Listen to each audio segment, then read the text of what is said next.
Revise किया, देखिए revision is the key. Revise नहीं करेंगे तो याद नहीं आएगा।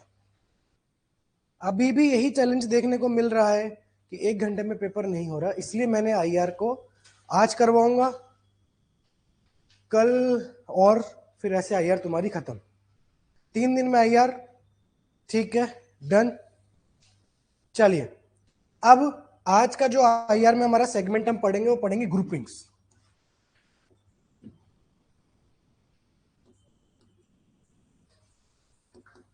Groupings and organisation. आप लोगों को पता है कि भारत बहुत सारे ग्रुपिंग्स में, समिट्स में, ऑर्गेनाइजेशंस में, फोरम्स में पार्टिसिपेट करता है।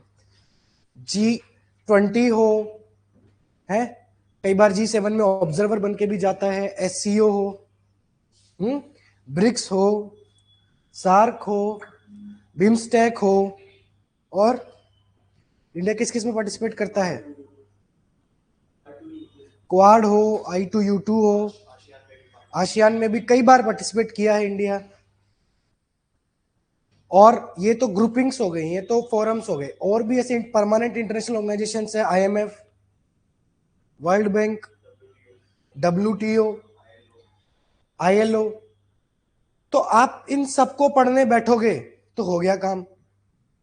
फिर तो इससे बढ़िया PSIR ऑप्शनल लेकर यूपीएससी का पेपर दे दो। तो हम लोग तरीके से इसको, जैसे कल हमने पढ़ा वैसे पढ़ेंगे। सबसे पहले कोई भी ग्रुपिंग पे आ जाए, एक कॉमन इंट्रोडक्शंस हैं 2 जो आपको यूज करने हैं, बस उसके अलावा आपको कुछ भी दिमाग नहीं लगाना, ठीक है। तो जैसे मान लो कोई भी ग्रुपिंग पे आ गया, G7, G20, SCO, किसी पे भी, तो आप लिख सकते हैं XYZ, कोई भी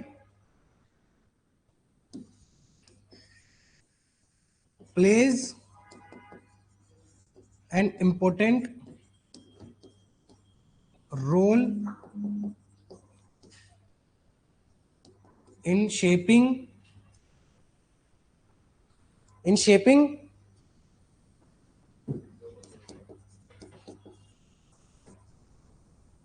international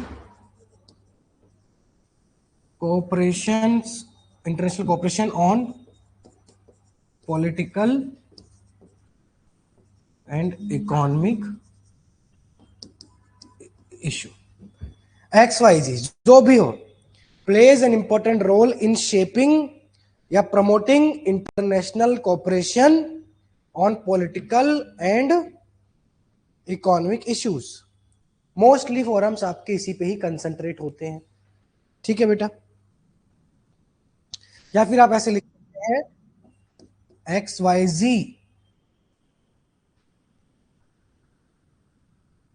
particularly in this interconnected world। XYZ particularly in this interconnected world help countries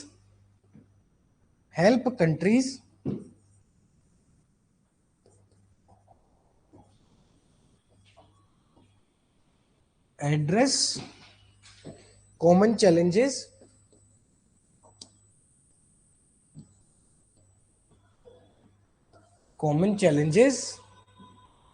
through dialogue and cooperation।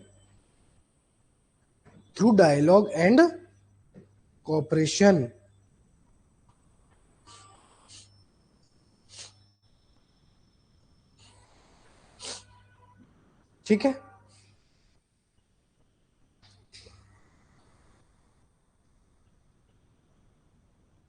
ऐसे ही हर बॉडी के अपने अपने चैलेंजेस होते हैं।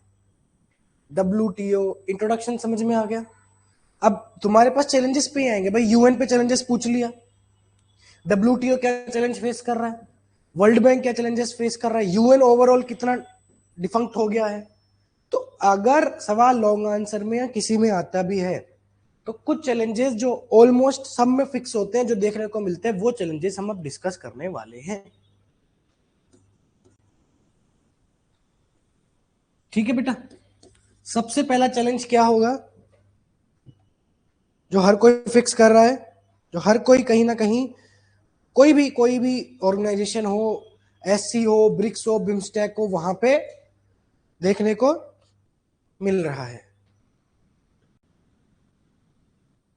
फाइनेंशियल कांस्टेंट सबके पास नहीं है, ये तो हम लोग के पास ही है, डेवलपिंग कंट्रीज के पास। हाँ, इसको आप लिख सकते हैं divergence of national interest.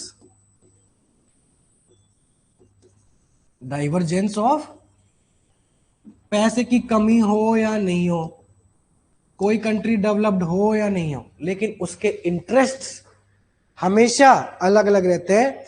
Very good गरिमा, जिसको हम कहते हैं क्लाइमेट कॉन्फ्लिक्ट ऑफ इंटरेस्ट। हाँ, आउटडेटेड फ्रेमवर्क भी है सुहास, बट पहले इस पे पैराग्राफ बनाइए। ये तो लॉन्ग आंसर में आता है, बता चुका हूं, तो इस तरीके से सब हेडिंग बना के लिख देनी है। ऐसे में आता है तो सीधे लिखना है टू बिगिन विथ, और इसको कंटिन्यू करते जाना है, there is a divergence of national interest and, ऐसे करके पूरा कंटिन्यू करना है। ये तो तुमको बैच 1 को आ गया होगा अब तक, बीच में लॉन्ग आंसर भी करवाए हैं, है ना?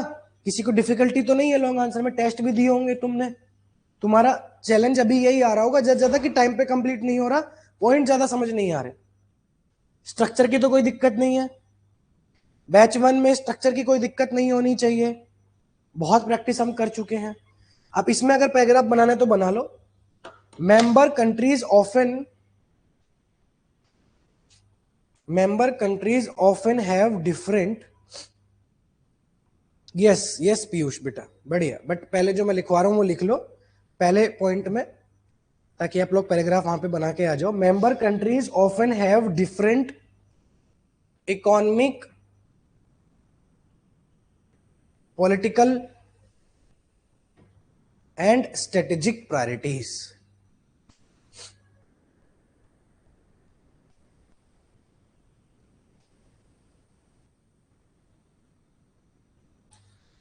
Member countries often have different economic, political, and strategic priorities, making consensus difficult.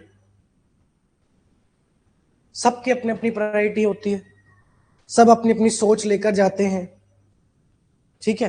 अब तुम देख लो कितनी ही क्लोज कंट्रीज हो, डब्ल्यूटीओ में लड़ाइयां चलती रहती है, कभी डब्ल्यूटीओ के डिस्प्यूट्स खोल के देखना।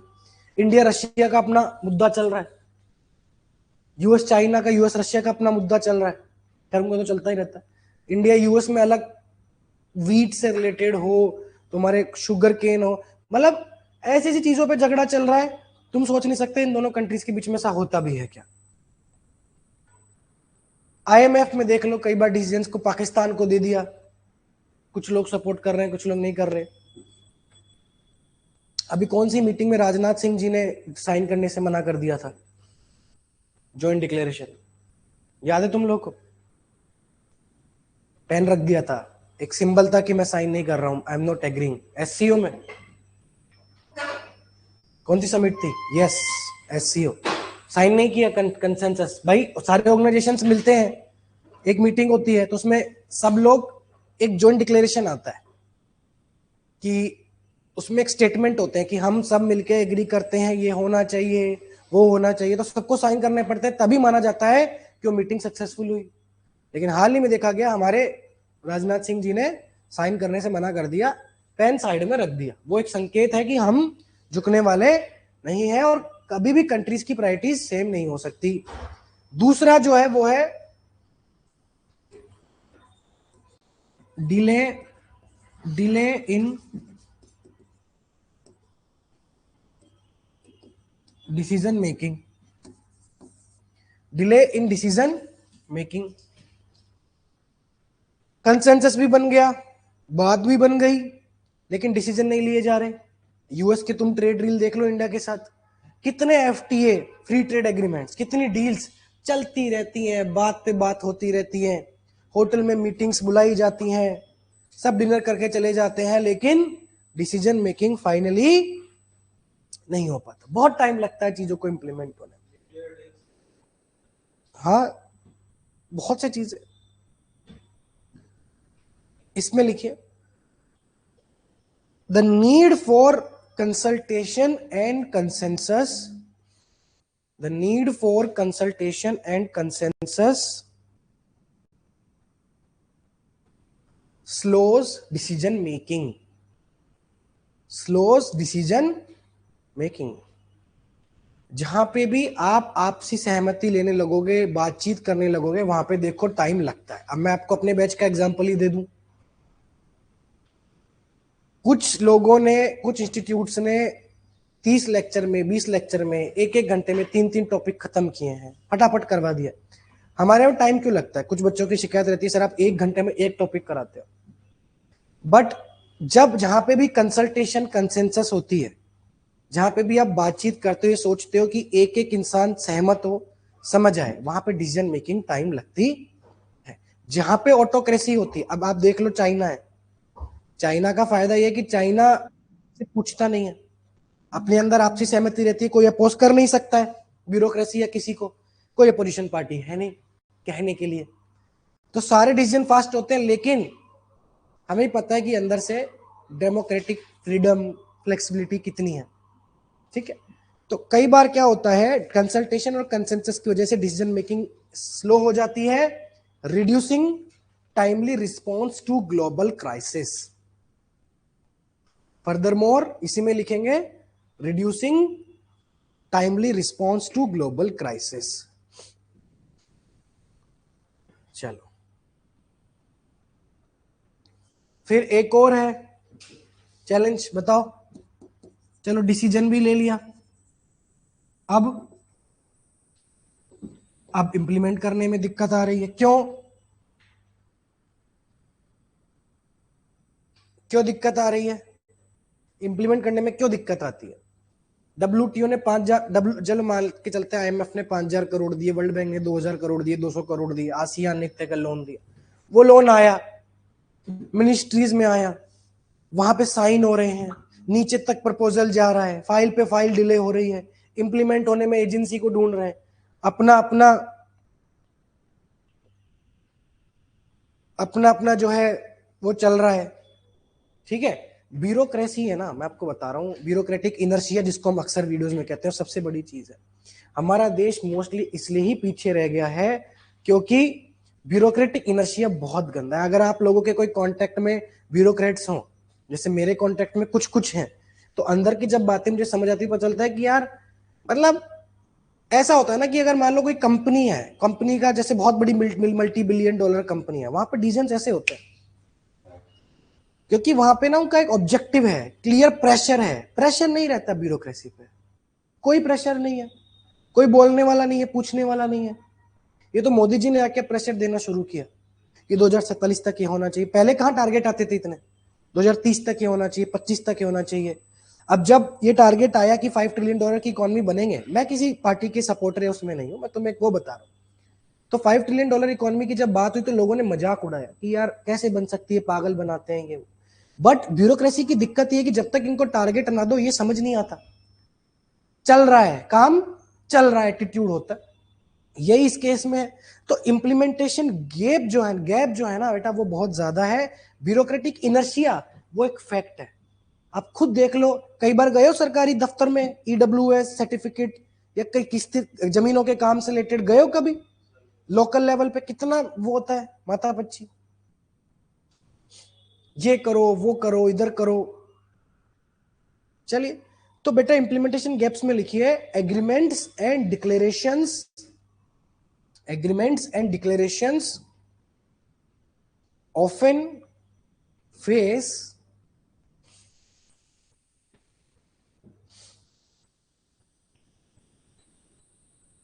poor implementation, often face, yes, poor implementation due to non binding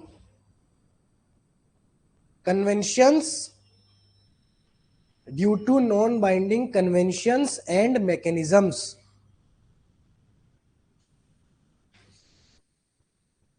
ठीक है, नॉन बाइंडिंग, बहुत सारे कन्वेंशन नॉन बाइंडिंग होते हैं, बाइंडिंग साइन करते नहीं है। नॉन बाइंडिंग बाइंडिंग में फर्क पता है ना, कोई भी कन्वेंशन अगर बाइंडिंग होता है तो उसको इंप्लीमेंट करना पड़ता है, जरूरी है। नहीं करते तो उसके रिपरकशंस होते हैं ऑर्गेनाइजेशन लेवल पे। ऐसा तो नहीं कोई जेल में डाल देगा, लेकिन कहीं ना कहीं रेपुटेशन ग्लोबल लेवल पे खराब होती है उस चीज की। ठीक है, फिर एक और चैलेंज बताइए, जियोपॉलिटिकल राइवलरीज, जो सबके साथ है, जियोपॉलिटिकल राइवलरीज। जियोपॉलिटिकल राइवलरीज में क्या है, स्विचिंग वर्ड तो आप यूज कर ही लेंगे, in addition to that, consequently, substantially, furthermore, तो वो मैं अब नहीं बता रहा हूं, मैं डायरेक्ट पैराग्राफ लिखवा रहा हूं। Power competition, power competition and regional conflicts, power competition and regional conflicts among member states, among member states,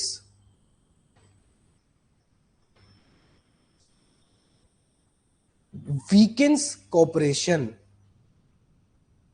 weakens cooperations। SAARC क्यों नहीं सक्सेसफुल हुआ, बिम्स्टेक उतना क्यों नहीं हो पाया, एससीओ भी नहीं हो पाया, ब्रिक्स भी नहीं हो पाया, उधर तुम यूरोपियन साइड देखो बहुत से ऑर्गेनाइजेशंस वहां भी फेल हो गए। आपसे ही रीजनल कॉन्फ्लिक्ट सॉल्व नहीं होते, ब्लेम ग्लेम, ब्लेम गेम, कुछ भी हुआ साथ के साथ बोलना, टॉन्ट। देखा है ना यूएन में कैसे इंडिया पाकिस्तान का चलता रहता है। तो ये रीजनल कॉन्फ्लिक्ट, जियोपॉलिटिकल राइवलरीज हमेशा रहती है, आप इसको कहीं भी यूज कर लो, ठीक है, कहीं भी यूज कर लीजिए। फिर एक और लिखिए challenge, resource and capacity constraints. ये लास्ट में यूज करना है क्योंकि ये सबका नहीं होता, ये मोस्टली डेवलपिंग कंट्री का होता है, बट आप कर सकते हैं क्योंकि resource and capacity constraints, pardon my handwriting, resource and capacity constraints. देखो इंडिया यूएन में, यूएन पीस कीपिंग का नाम सुना है, क्या होता है यूएन पीस कीपर्स, कौन होते हैं यूएन पीस कीपर्स?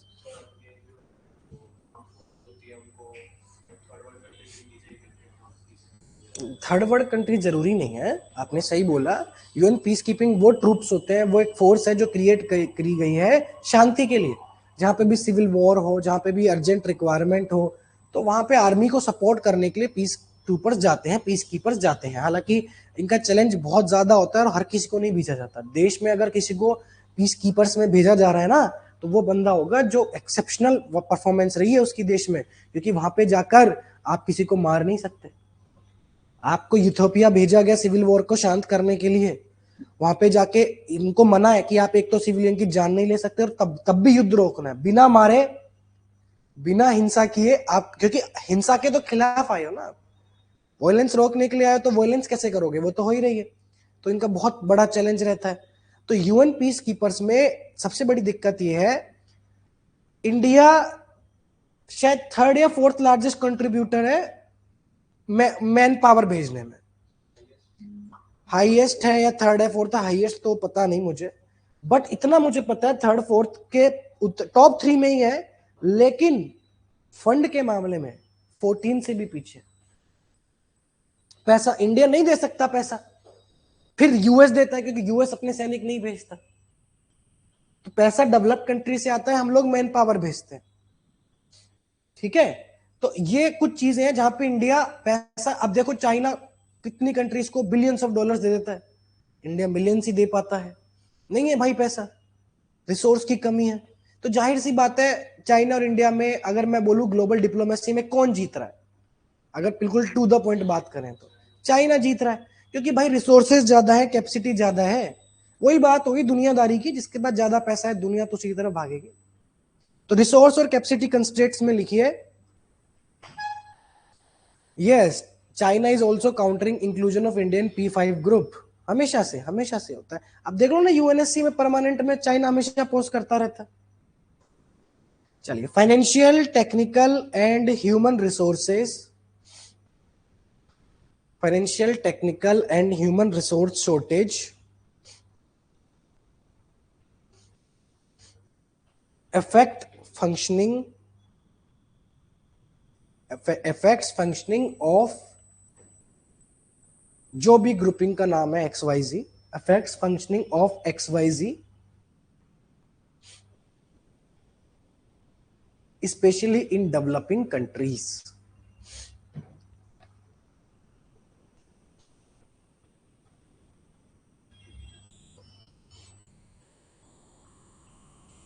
कुछ छोटे छोटे कीवर्ड और हैं बेटा,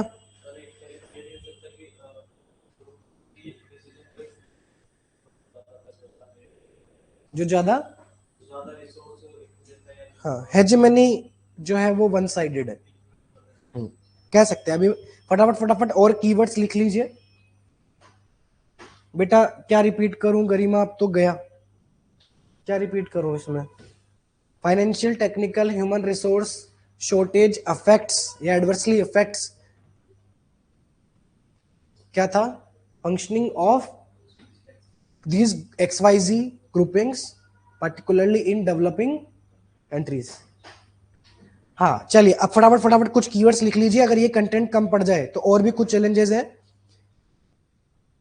lack of code of conduct for members,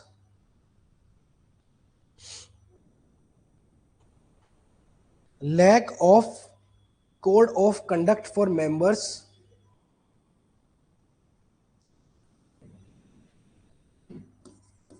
non representation of present realities,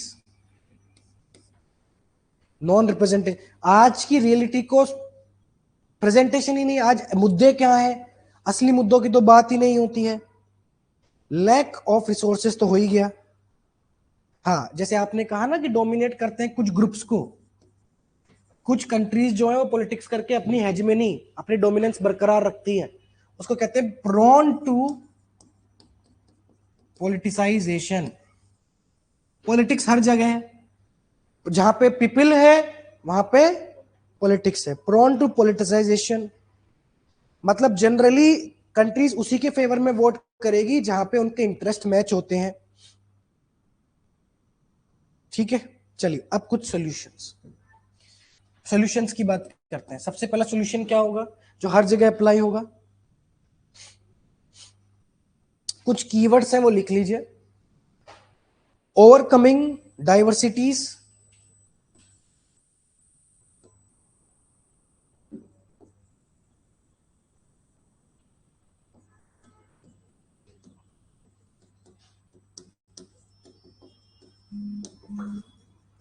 and building common interests. इसको ही एक्सपेंड कर देना पैराग्राफ में, सॉल्यूशन में। कर लोगे या करवाऊं? कर लेंगे, इसको पैराग्राफ में बना लेंगे ना बेटा। कुछ एडजेक्टिव्स और ऐड कर देना, जैसे कि overcoming regional diversities, national specific diversities, and building common interests on important या म्यूचुअल इंटरेस्ट्स। ठीक है, आइडेंटिफाइंग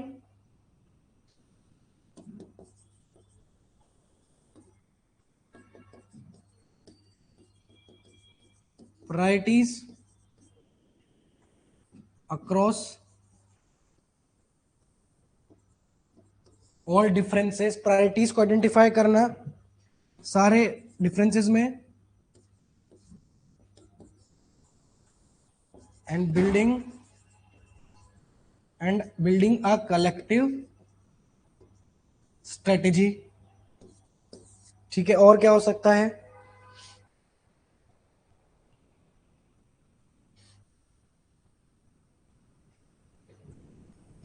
कर लेंगे।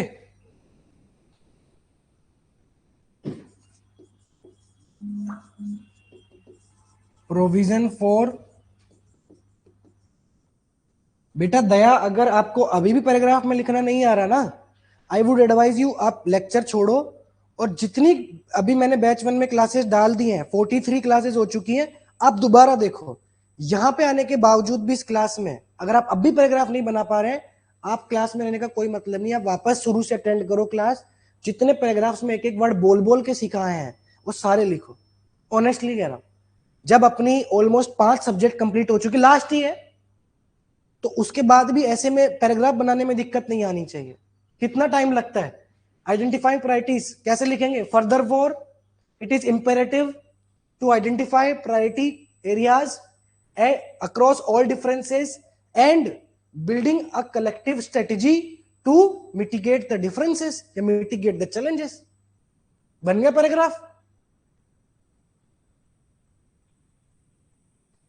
ठीक है, कर रहा हूं बेटा, रिपीट करता हूं। आइडेंटिफाइंग प्रायोरिटी एरियाज एंड, अच्छा, identifying priority across all differences and building a collective strategy.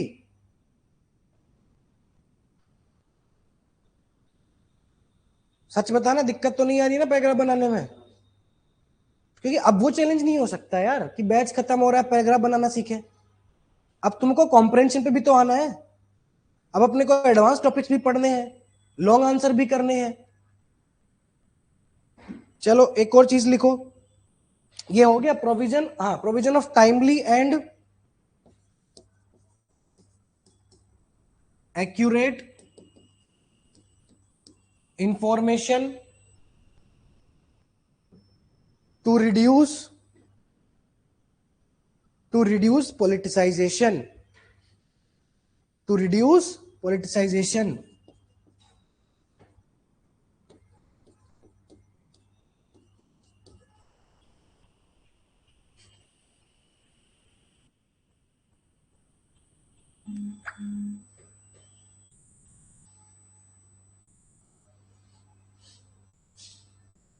कल तो फिर भी क्लास में कुछ करंट के मुद्दे पढ़ेंगे अपन जो पूछे जा सकते हैं, न्यूक्लियर सिक्योरिटी पे, इन सब पे 3-4 मुद्दे होंगे। और वैसे तो मैं बता दूं, इंटरनेशनल रिलेशन पे क्वेश्चन कभी आया नहीं है, बट आ सकता है, तो इसके लिए कंटेंट काफी है। अच्छा, मैं शायद मैंने एक पीडीएफ भी भेजी थी कल, ऑनलाइन भी भेजी थी, ऑफलाइन भेजी थी, नेशनल सिक्योरिटी पे। पढ़ी आप लोगों ने? पढ़ी है? वो बहुत इंपॉर्टेंट है, क्योंकि एक बार एक क्वेश्चन आ गया था, equitable economic growth and national security, आया था ना? पता है पीवाई क्यों? Equitable economic growth, how is it important for national security, equitable economic growth. तो उस पीडीएफ में इंटरनल सिक्योरिटी की सारी डायमेंशन एड्रेस है, 7-8 पेज की पीडीएफ है। एक, अगर तुम्हें इंटरनल सिक्योरिटी पे पढ़ना भी है ना ढंग से, कभी की नॉलेज भी लेनी है, तो क्लॉज नाम की एक वेबसाइट है, उससे पढ़ सकते हो। वैसे तो एक आईडीएसए भी है, बट ये बहुत डिटेल्ड हो जाएगी, इससे फायदा नहीं होगा। Manohar Parrikar institute of defence analysis वाला है ना, वो बहुत डिटेल्ड है। इससे बढ़िया क्लॉज के इशू ब्रीफ्स होते हैं, ये फॉलो करते रहो। तो तुम्हें अब, जैसे मैंने ऑनलाइन तो शेयर की थी, ऑफलाइन भूल गया, मैंने 11 जजमेंट शेयर की थी जिन्होंने इन्फ्लुएंस किया विमेन पे और सोसाइटी पे। मैं ग्रुप में भी शेयर करूंगा। तो सोसाइटी बहुत इंपॉर्टेंट है, अगर सोसाइटी के टॉपिक्स को अच्छे से पढ़ना है, क्योंकि वुमेन पे हर साल आ रहा है, रोल ऑफ वुमेन, फिर वुमेन की हेल्थ पे भी आ जाता है, फिर इक्विटेबल इकोनॉमिक ग्रोथ पे भी आ रहा है। तो उसके लिए एक और वेबसाइट है, अगर बीच बीच में कभी मन करे पढ़ने के लिए, तो फेमिनिस्ट इंडिया। फेमिनिस्ट इंडिया मतलब कभी भी मन किया, ट्रेवल कर रहे हैं, एक आर्टिकल खोल के पढ़ लो, ठीक है? तो क्या थोड़े तुम्हारे दिमाग में एग्जांपल्स, चीजें आती जाएंगी। चलिए,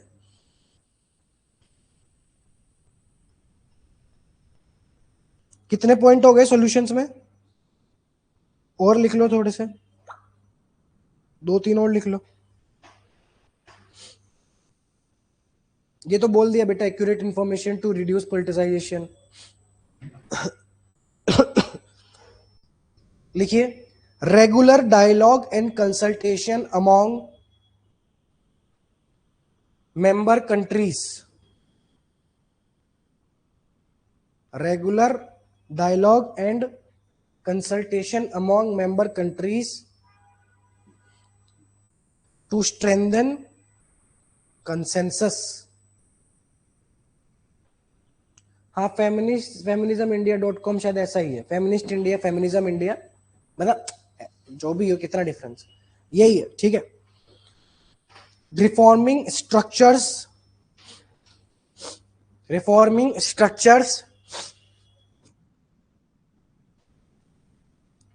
and creating follow-up mechanisms, reforming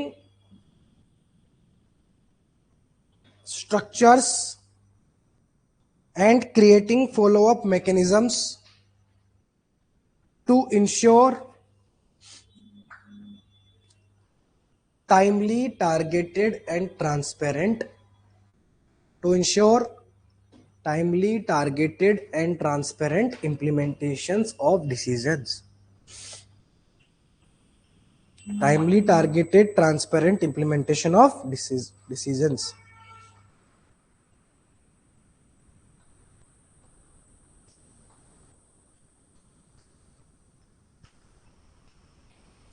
एक और लिख लो, रेगुलर अपडेशन या updating the agendas, regular updating या updation of agendas to address emerging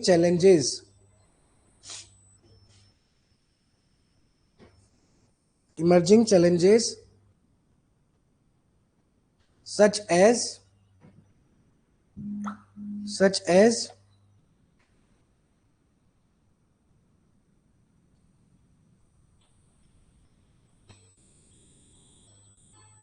cyber security,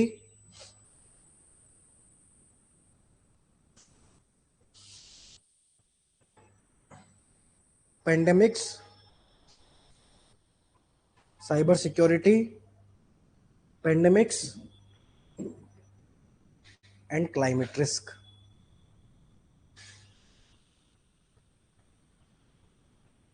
चलो ये तुम्हारा आईआर का ग्रुपिंग वाला हो गया, डन। एक यूनिवर्सल कंक्लूजन लिख लो। फिर टाइम है अभी तो करंट इश्यूज तो मैं कल करवाऊंगा, लेकिन डिजास्टर मैनेजमेंट तुम्हें करवा देता हूँ 15 से 20 मिनट में इसी सेम तरीके से, ठीक है। चलो सुनिए, कुछ कंक्लूजन लिख दो, एक दो बढ़िया बढ़िया जो तुम्हें सब में लगे काम का है।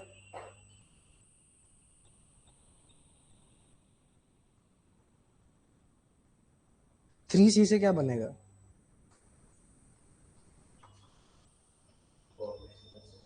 कोऑपरेशन, कोऑर्डिनेशन, कंसल्टेशन, कंसेंसस भी बन सकता है। लिखिए कंक्लूजन में, एक ही कंक्लूजन में तो टेम्पलेट फिक्स ही रखना है ताकि लगे कि मजा आ गया। कंक्लूडिंगली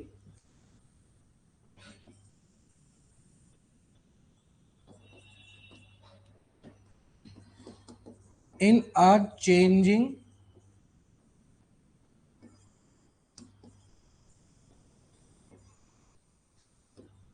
global order, concludingly in a changing global order, a balanced approach based on, देखो 3-4 तरीके हैं बेस्ड ऑन, या तो तुम कर लो डिबेट, डिस्कशन या डायलॉग, या फिर कोऑपरेशन, कोऑर्डिनेशन, कोलैबोरेशन। 2 तरीके से कर सकते हो जिसको जो समझ आए। Based on, cooperation, coordination, consultation या कोलैबोरेशन, कोई भी 3, या debate, discussion, dialogue. For mutual concerns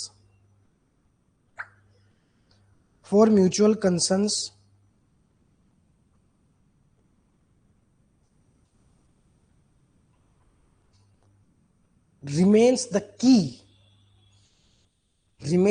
key to maintain constructive relations।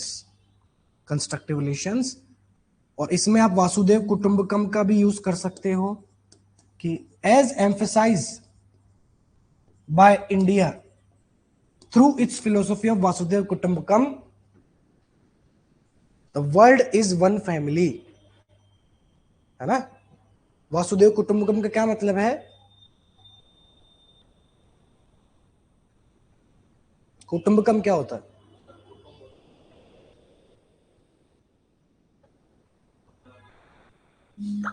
Yes, ठीक है बेटा, ये तुम्हारा ग्रुपिंग खत्म। अब डिजास्टर मैनेजमेंट टॉपिक डालो, क्योंकि टाइम है हमारे पास। मैं जब तैयारी करता था, मेंस वगैरह देता था, तो तब मुझे कुछ चीजें समझ आई, सीएपीएफ का हो, सीएससी का हो, स्टेट पीसीएस का हो, कि कुछ लोग अगेन सेम बेवकूफी एक और सब्जेक्ट में करते हैं, डिजास्टर मैनेजमेंट में।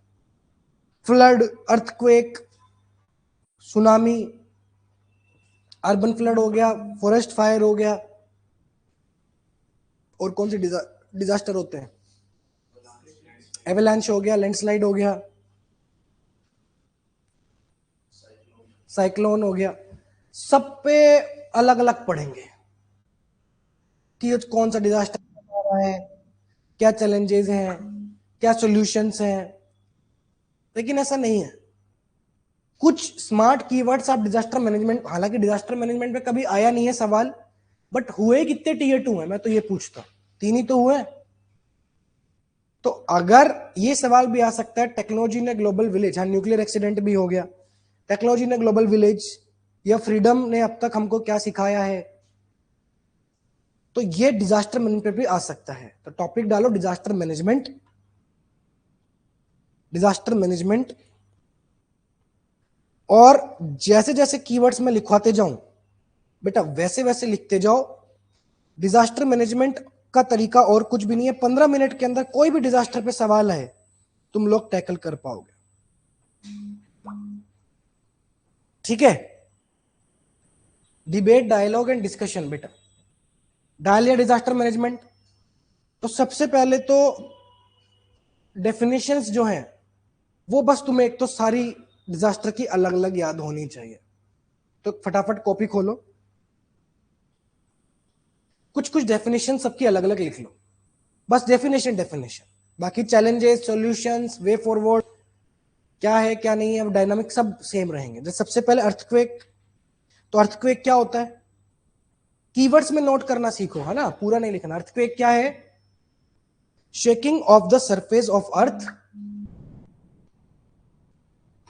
Shaking of surface of earth release in the sudden energy due to sudden shaking of earth, ठीक है। ये हो गया आपका अर्थक्वेक।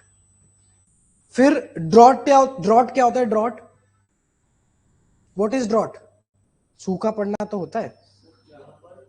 इंग्लिश में बोलो, इंग्लिश नहीं,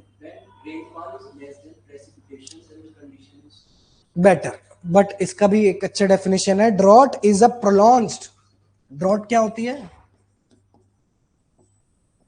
प्रोलॉन्ज्ड dry period, prolonged dry period in natural climate cycle, in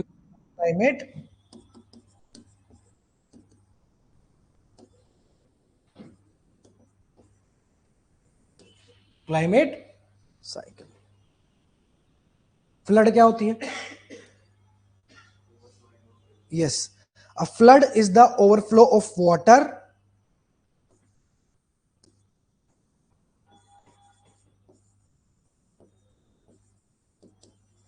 that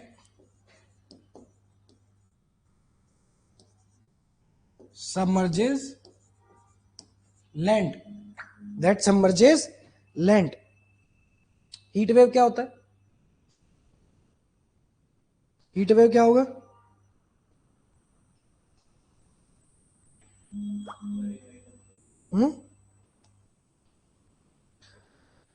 heat wave is the prolonged abnormally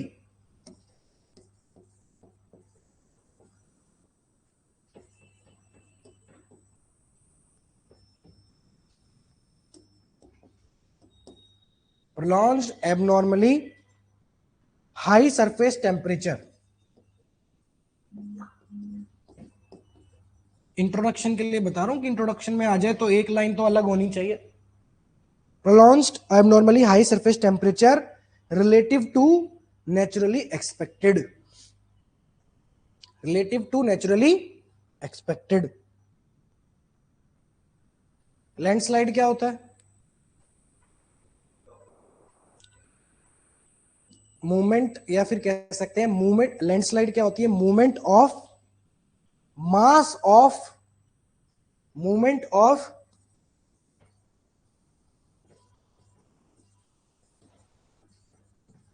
mass of rock, earth and sand, and sand, या डेब्री भी आप कह सकते हैं, down a slope, down a slope.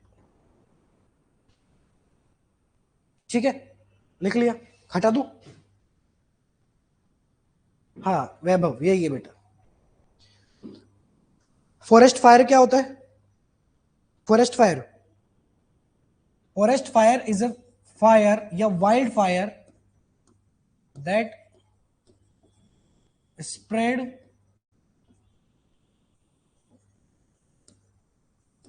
uncontrollably, burning plants, animals and grasslands, burning grass, animals, plants, whatever in the path.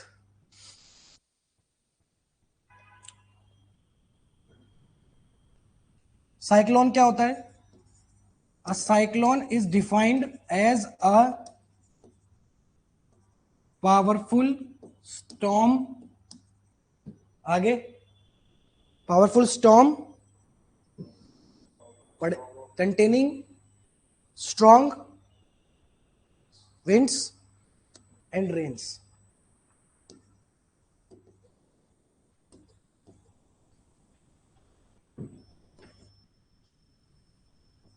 Winds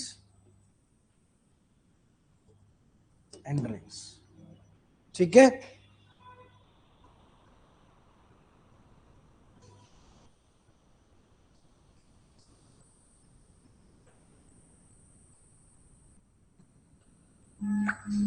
ये तो बेटा definition है।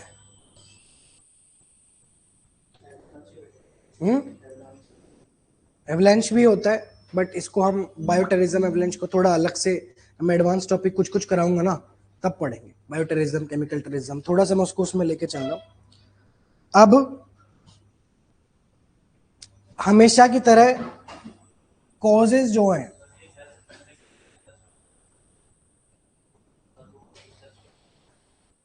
पेंडेमिक, कॉजेज दो तरीके से होंगे, नेचुरल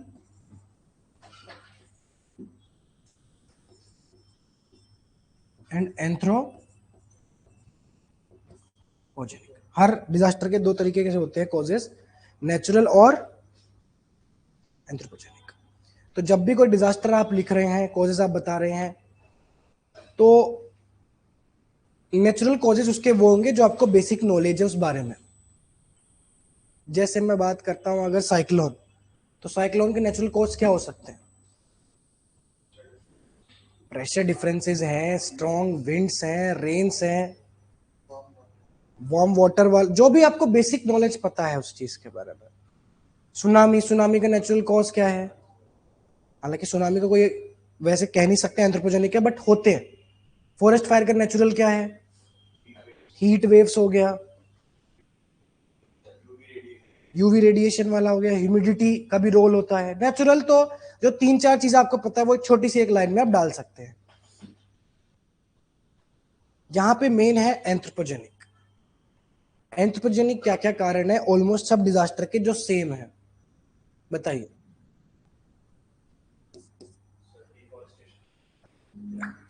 है क्लाइमेट चेंज, तो मतलब कोरलिस फोर्स नेचुरल हो गया, कोरलिस फोर्स नेचुरल हो गया। एंथ्रोपोजेनिक बताइए। सबसे पहले तो ऑलमोस्ट आप देखिएगा जितने भी डिजास्टर्स हैं सब में कॉमन क्या है? डिफोरेस्टेशन। तो डिफोरेस्टेशन पे आप प्रॉपर एक पैराग्राफ बना के आ सकते हैं। One of the primary anthropogenic cause of XYZ जो भी डिजास्टर है वो क्या है? डिफोरेस्टेशन। डिफोरेस्टेशन के बाद माइनिंग नहीं बोलेंगे, उसको हम बोलेंगे कंस्ट्रक्शन। Construction and urbanisation. अब वो कंस्ट्रक्शन किसी भी चीज का हो, माइन का हो, रिजोर्ट्स का हो, अंडर वाटर कुछ भी आप बना रहे हो, पहाड़ों पे बना रहे हो, तो दूसरा सबसे बड़ा जो आप कारण लिखेंगे वो होता है construction. Construction, flood construction, bank ही खत्म हो गए जो सैंड बैंक होते हैं, क्लाइमेट चेंज, कोई भी डिजास्टर हो आपका, landslides construction, urban flood construction, जितने भी डिजास्टर हैं उसमें मेनली सबसे बड़ा रोल किसका है? कंस्ट्रक्शन और अर्बनाइजेशन का। और यस,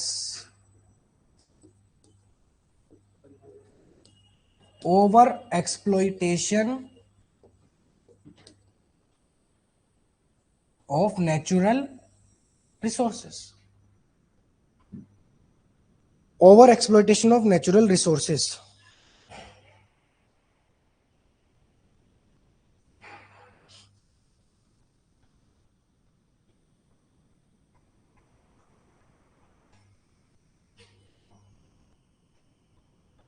मतलब कैसे? एग्जाम्पल?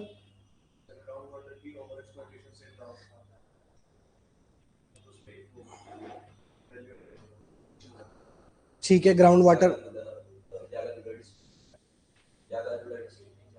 क्या हुआ था उसमें? यूरेनियम हो गया। अब पॉपुलेशन प्रेशर धीरे, हाँ पॉपुलेशन भी एक कारण है। रिसोर्स में ये है कि सैंड हो, फॉरेस्ट हो, मिनरल्स हो, अंडर वाटर में भी हम जाके हम खोज कर रहे हैं। तो जितना हम रिसोर्स एक्सट्रैक्ट कर रहे हैं, जितना हम रिसोर्सेस का ओवर यूटिलाइजेशन कर रहे हैं, उतना ज्यादा फ्लड्स, लैंडस्लाइड्स आ रही हैं। ठीक है। और पोल्यूटिंग इंडस्ट्रीज की जगह आप लिखेंगे इन्वायरमेंटल डिग्रेडेशन, सबसे बड़ा कारण।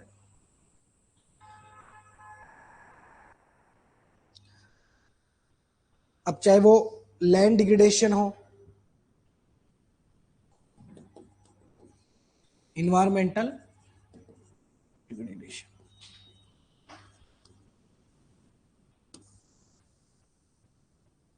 लैंड डिग्रेडेशन हो, वेटलैंड्स का डिस्ट्रक्शन हो, साइक्लोन है। आप बोलोगे सर साइक्लोन वगैरह जो है वो तो उसका कोई एंथ्रोपोजेनिक कॉज नहीं है, उसमें क्या हमने एनवायरनमेंट को डिग्रेड कर दिया।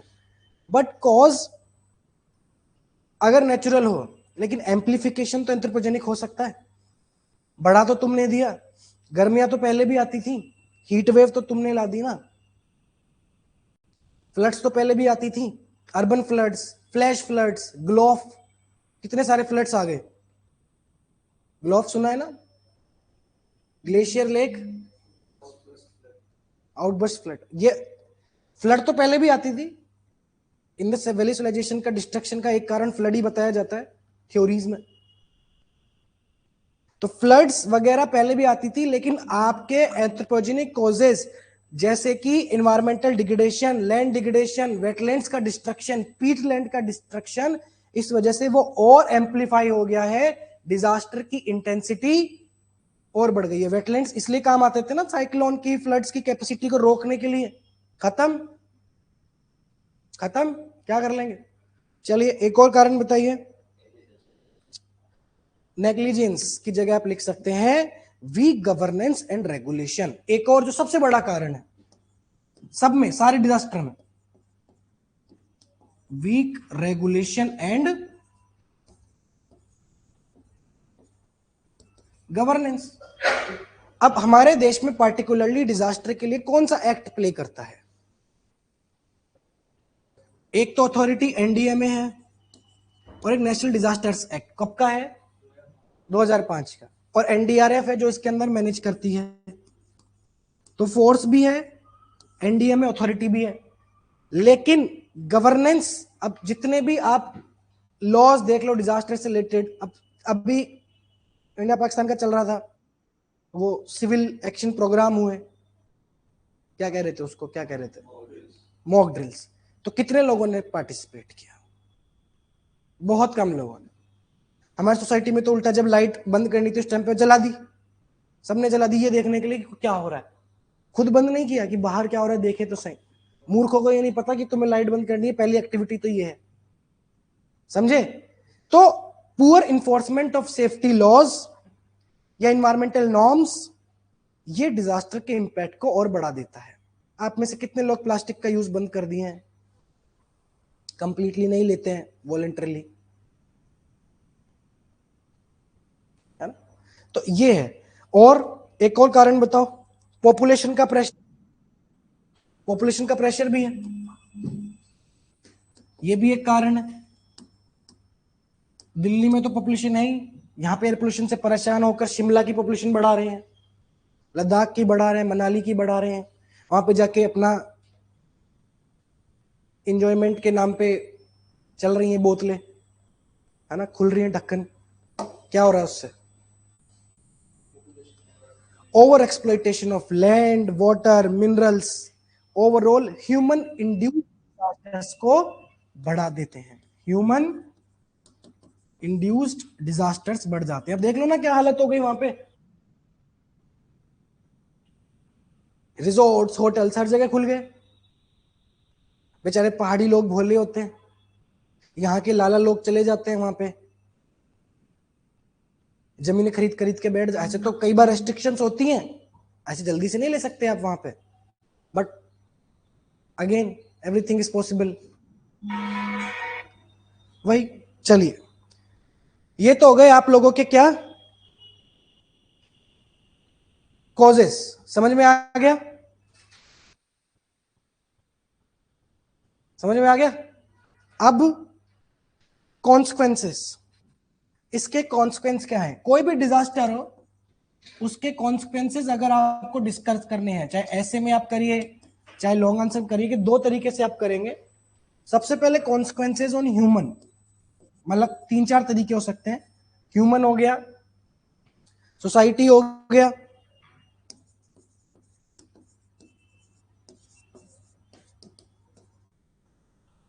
इन्वायरमेंट हो गया, इकोनॉमी हो गया, ये इंफ्रा भी लिख सकते हैं बट इकोनॉमी में आ जाता है वो। तो एक एक करके, अब कम नहीं पड़ेगा कंटेंट, 5 पैराग्राफ 4 पैराग्राफ तो यही हो गए, कॉजेस के हो गए, 4-5 पैराग्राफ कॉन्सिक्वेंसेस के हो गए, कम नहीं पड़ेगा। कोई भी डिजास्टर हो उसके कॉन्सिक्वेंसेस ह्यूमन पे सेम क्या होंगे बेटा? बताओ, जल्दी जल्दी ब्रेनस्टॉर्म करो। Loss of life, mental stress, depression, trauma, displacement, property loss भी हो सकता है। हाँ, सिक्योरिटी पॉइंट ऑफ व्यू से भी बोल सकते हैं, सिक्योरिटी पॉइंट ऑफ व्यू से भी डिस्कस कर सकते हैं। चलो बताओ ह्यूमन पे और क्या होगा? Out of pocket expenditure, migration, very good. Loss of life, health expenses, injuries, intergenerational poverty, intergenerational trauma, disabilities, life long disabilities.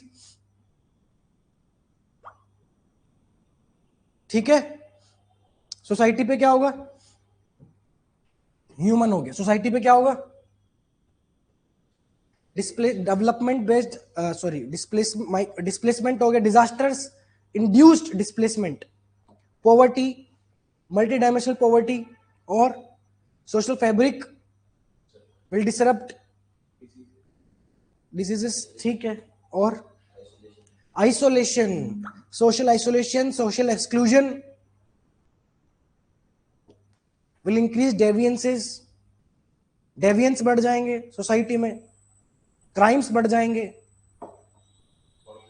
हाँ, होता है ना, जैसे बिहार में तुमको बताया था मैं, फ्लड आती है तो महिलाएं, शादी नहीं होती वो कुंवारी महिलाएं भी सिंदूर लगा के जाती हैं, ताकि लोग को ऐसा लगे कि हम शादीशुदा है तो थोड़ा कुछ सेफ्टी सिक्योरिटी मेंटेन रहे। और क्या होता है सोसाइटी में? हाँ, सोशल डिस्पैरिटी बढ़ जाएगी, disruption of basic essential services like education, regional disparities बढ़ जाएंगी। ठीक है। इन्वायरमेंट पे क्या होगा, जल्दी बताओ। ग्रासलैंड डिग्रेडेशन होगा, हीट वेव्स तो बेटा फिर वो डिजास्टर ही हो गया ना। मतलब consequences on overall ecology I am talking about. अरे नेचुरल फोना फ्लोरा पे इंपैक्ट पड़ेगा, बायोलॉजिकल डिस्ट्रक्शंस होंगे, food chain, food webs disrupt हो जाएंगे, ह्यूमन एनिमल कॉन्फ्लिक्ट बढ़ जाएंगे। Very good. Man versus wild, species extinction will intensify, soil fertility कम हो जाएगी, लॉस ऑफ बायोडाइवर्सिटी। बहुत बढ़िया। कंटेमिनेशन ऑफ नेचुरल रिसोर्सेज, बहुत बढ़िया। लॉन्ग टर्म इकोलॉजिकल इंबैलेंस होगा, खूब है। एक बढ़िया सा पैराग्राफ बन जाएगा इस पर। इन्वेजिव स्पीसीज आने लग जाएंगी, एक्सोटिक इन्वेजिव स्पीसीज जैसे है। इन्वेजिव इन्वेजिव एक्सोटिक स्पीसीज होती है ना, जो यहाँ की नेचुरल नहीं है। अब कहने में तो जैसे आलू टमाटर ये भी नेचुरल नहीं है, अडप्ट कर गए ना है।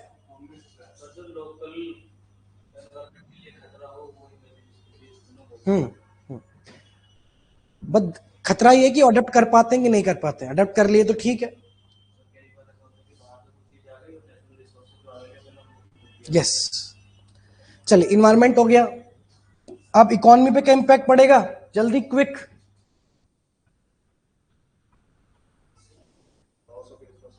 Sir is this the last class of batch one? नहीं बेटा, लास्ट क्लास नहीं है अभी तो। आईआर की बाकी है, फिर कॉम्प्रहेंशन की 10-15 क्लास होंगी, फिर थोड़े एडवांस टॉपिक्स एक दो मैं लेके चलूंगा, फिर रैपिड राइटिंग सेशंस होंगे। अभी नहीं है लास्ट क्लास। बोलिए। डाइवर्जन ऑफ फंड्स, क्या शेड्यूल मेंशन नहीं है? देखो मैं तो शेड्यूल के हिसाब से चलता हूँ नहीं, शेड्यूल के हिसाब से तो तुम्हारी क्लासेस हो जानी चाहिए थी, बट मुझे लगता है जो बैच में कमी है मैं कर लेता हूँ। अगर मैंने सोचा है कि रैपिड राइटिंग सेशंस तुम्हारे होने चाहिए थे, तो मैंने सोचा है तुम्हारी बैच की क्वालिटी को इम्प्रूव करने के लिए। नहीं मुझे किसने, मैंने कब बोला कि होंगे? ठीक है, वो करवाएंगे क्योंकि 1 घंटे में किसी के पेपर हो ही नहीं रहे। तो 3-4-5 क्लासेस ऐसी पे होंगी जो फटाफट फटाफट लिखना सीखेंगे। फिर कॉम्प्रेंशन का भी मेंशन नहीं है शेड्यूल में, बट करवाएंगे। तो शेड्यूल के बाहर भी कुछ मोरल रिस्पॉन्सिबिलिटी भी होती है ना। बैच वन की तो शेड्यूल नहीं है, बैच टू की तो है। तो आप लोग का तो बैच वही होने वाला है ना, एक तरीके से ऐसे का लॉन्ग आंसर का, इसलिए नहीं है। हाँ, इंफ्रास्ट्रक्चर लॉस होगा, कम्युनिकेशन डिसरप्शन होगी। ठीक है, प्राइमरी सेक्टर पे ज्यादा एडवर्स इंपैक्ट पड़ेगा। इन्फ्लेशन, फूड सप्लाई डिसरप्शन होगा, हेडलाइन इन्फ्लेशन बढ़ेगी। हाँ लिख सकते हैं बेटा, महेश लिख सकते हैं, लेकिन ये आउट ऑफ टॉपिक कहां से जा रहे हो आप? ठीक है, समझ गया। अब सिक्योरिटी में क्या होगा? सिक्योर, हालांकि मैंने एफएलटी में एक टॉपिक दिया था क्लाइमेट चेंज एंड सिक्योरिटी, और इन्वायरमेंट भी जब मैंने पढ़ाया था तो सिक्योरिटी का पॉइंट हर टॉपिक में डिस्कस किया था। तो ओवरऑल डिजास्टर से क्या सिक्योरिटी पे इंपैक्ट पड़ेगा? Yes, disruption of the movement of security forces, logistical challenges आएंगी, इन्फ्लक्स ऑफ मिलिटेंट्स या इंसर्जेंट्स का इन्फ्लक्स होगा, फिर तुम लोग को भेजा जाएगा। यही तो तुम्हारी जिम्मेदारी होगी। जो माइग्रेंट्स हुए, जो डिस्प्लेसमेंट हुआ, उससे लेफ्ट विंग एक्सट्रीमिज्म और नक्सलिज्म बढ़ सकता है। It can further intensify left wing extremism and Naxalism, refugee crisis. और क्या होगा इंटरनल सिक्योरिटी में? क्राइम्स तो बढ़ेंगे, रेडिकलाइजेशन बढ़ जाएगा। They will become, people will be prone to radicalisation, loss of strategic infrastructure, air bases होते हैं हमारे, जो हमने बड़ी मुश्किल से बनाए हैं।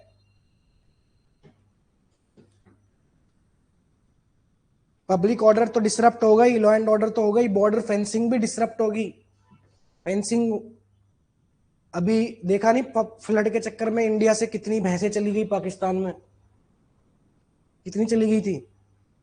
एक भैंस पता है तुमको कितने की आती है जो तुम हंस रहे हो? पागल हो क्या? 1 लाख की आती है भैंस? ज्यादा ज्यादा ज्यादा की आती। अभी यहाँ पे लो दिल्ली में फार्म हाउस बनाओ, यहाँ तो दूध भी महंगा बिकेगा, यहाँ तो फार्म हाउस वाले का दूध वाले ही बढ़िया कमा रहे हैं भाई। Loss of communication networks, defence supply chain disruption, ठीक है ठीक है, ये हो गया सिक्योरिटी।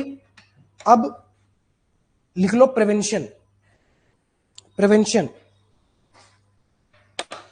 प्रिवेंशन हाँ, 2 लाख तक भी आती हैं, वो डिपेंड करता है ना किस क्या। चलो बाद में पढ़ेंगे, अभी ये तो ज्यादा डीप में हो जाए। हाँ प्रिवेंशन लिखिए। प्रिवेंशन बेटा 2 तरीके से होता है, एक होता है प्री डिजास्टर और एक होता है पोस्ट डिजास्टर। प्री डिजास्टर और पोस्ट डिजास्टर।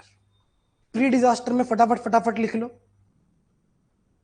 जो, अच्छा ये हर डिजास्टर में एप्लीकेबल है, इसलिए लिखवा रहा हूं कि 15-20 मिनट में तुम्हारे पूरा डिजास्टर मैनेजमेंट खत्म, कुछ भी नहीं पढ़ना इसके अलावा। वही कॉमन चीज स्मार्ट टेम्पलेट्स हम पढ़ रहे हैं। प्रिवेंशन में सबसे पहले डिजास्टर आने से पहले ही क्या किया जा सकता है ये बताओ।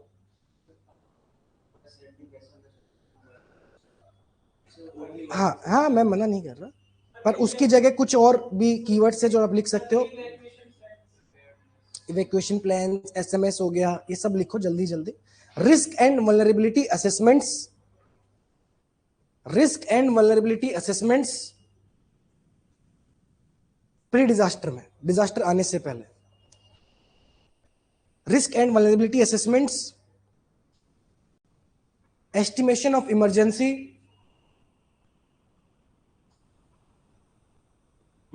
ठीक है, गरिमा आरती प्रवीण, यस बेटा। Familiarisation of stakeholders, local level पे जैसा कि आप बोल रहे हैं, familiarisation of stakeholders through mock drills, training, early warning system. Warning system भी 2 तरीके के होते हैं, क्वालिटेटिव और क्वांटिटेटिव, दोनों का डेवलपमेंट। समझ आया क्या डिफरेंस होता है? वार्निंग सिस्टम क्वालिटेटिव कैसे होता है और क्वांटिटेटिव कैसे होता है? वार्निंग 2 तरह की होती है, क्वालिटेटिव और क्वांटिटेटिव। क्या डिफरेंस है? क्वालिटेटिव होती है टारगेटेड, कितना इफेक्टिव है। जैसे अब तुम्हारे एसएमएस भी कई बार मोदी जी ने, सेंट्रल गवर्नमेंट ने ट्राई किया है कि बीच बीच में फ्लैश मैसेज भी आ रहा है, तो क्वालिटेटिव है कि एक मैसेज भी भेजा बट ऐसा भेजा उसका इंपैक्ट है। और एक है कि कितनी बार, कितना टाइमली आप बार बार बोल रहे हो, कितने अच्छे से आप उनको फ्रिक्वेंटली लोगों को बता रहे हो, क्वांटिटेटिव और क्वालिटेटिव।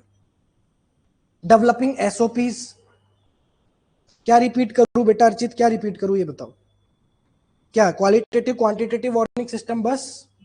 डेवलपिंग एसओपी, एसओपी मतलब स्टैंडर्ड ऑपरेटिंग प्रोसीजर के बिना कोई कंपनी, कोई देश नहीं चल सकती, ठीक है। SOPs is lifeline of the economy, SOPs is the lifeline for any company, any country to flourish. Protocols जिनको हम कहते हैं, compliance of EIA, compliance with environmental norms. जब तुमने एसएमएस वाला बोला तो बोल सकते हैं dedicated helpline.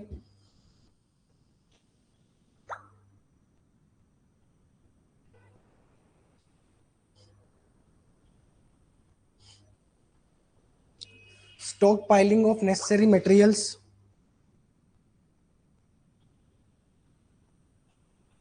Stockpiling of necessary materials.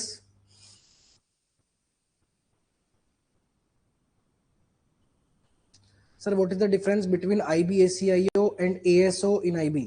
ACIO का काम ग्राउंड लेवल पे इंटेलिजेंस कलेक्ट करना है, जो तुम्हारा काम होगा। ASO तो बस क्लरिकल काम करता है, जो सेक्शन संभालने का होता है, फाइल इधर से उधर भेजना, तुम्हारी रिपोर्ट्स को इधर उधर करना, एएसओ सेक्शन मैनेज कर रहा है, एएसओ एसओ के अंदर काम करके सेक्शन मैनेज कर रहा है। एसीआईओ ग्राउंड लेवल पे इंटेलिजेंस कलेक्ट करने का काम है तुम्हारा, एसीआईओ वाला काम है तुम्हारा इंटेलिजेंस कलेक्ट करने का काम है। फाइल इधर से उधर मेल ड्राफ्ट करना, वो काम हो रहा है पूरा, वो करना नहीं है, वो एसओ का काम होता है। हाँ, पोस्ट डिजास्टर लिखो जल्दी, फिर टाइम हो गया। पोस्ट डिजास्टर में जल्दी जल्दी बताओ सब लोग क्या हो सकता है। Search and rescue operations, कंपनसेशंस for needy, जल्दी जल्दी लिखिए। Search and rescue operations, compensation for the needy, maintenance of essential supplies. Hello, हो गया बस 5 minute. Maintenance of essential supplies,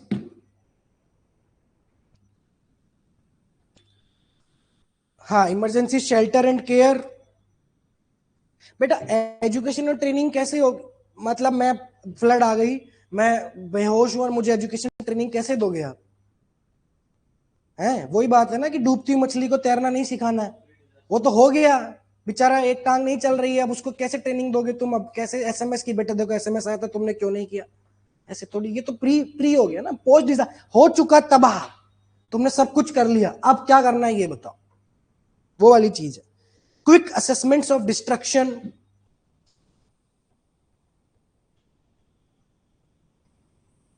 quick assessments of destruction,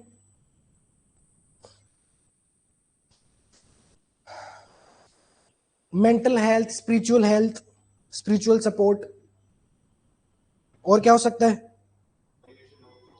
coordination among forces, police force हो गई, NDRF हो गई, सीआईएसएफ हो गई, ठीक है।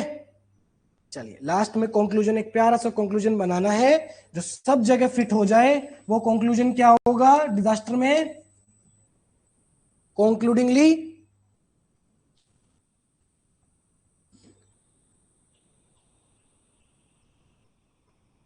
पोटेंशियल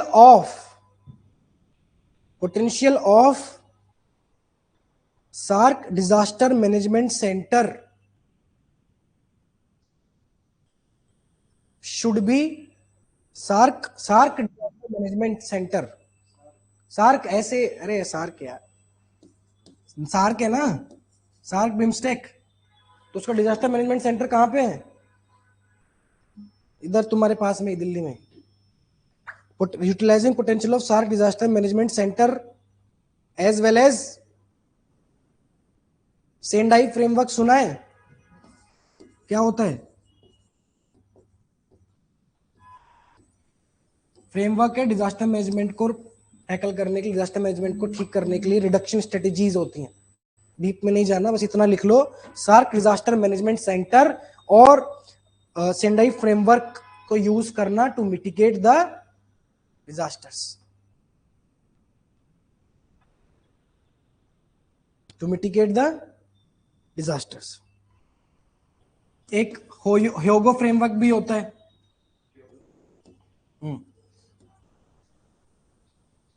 ठीक है, तो इनका आप मेंशन करके आप डिजास्टर को खत्म कर सकते हो। ठीक है, ये कंक्लूजन में डाल देना, कोई भी डिजास्टर आए, कुछ भी आए, डिजास्टर मैनेजमेंट तुम्हारा खत्म। कल एक लास्ट लेक्चर होगा आईआर का, जिसमें आईआर के की इश्यूज हम डिस्कस करेंगे।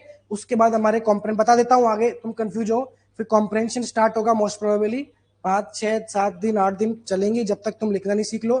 फिर थोड़ा एडवांस 3 4 टॉपिक है जो मेरे को कराने, ज्यादा नहीं कराने, मतलब जिनकी संभावना कम है आने की, बट होता है ना कि यार ठीक ठीक है करा लेते हैं, वो वाली चीज है, ताकि कुछ छूटे ना। वो कोई इतने इंपॉर्टेंट होंगे भी नहीं, बट मैं करा दूंगा। फिर तुम्हारे जो मेन होंगे, जब एग्जाम से कुछ दिन पहले 1 जनवरी या 25 दिसंबर के बाद कुछ रैपिड राइटिंग सेशन होंगे, इसमें बैठ के तुमको प्रॉपर टाइमली तरीके से वही टॉपिक्स, कुछ नया नहीं पढ़ा जाएगा, उन्हीं की प्रैक्टिस करवाई जाएगी, मतलब प्रैक्टिस सेशन होते हैं ना जैसे। चलिए, thank you so much. Overall आपका सिलेबस खत्म हो चुका, बस कल आईआर की क्लास है जो करनी है, फिर कॉम्प्रेंशन 11 जनवरी 11-18 99% चांस 11-18 फरवरी तक शायद ही खींचे गए। चलिए, thank you thank you thank you.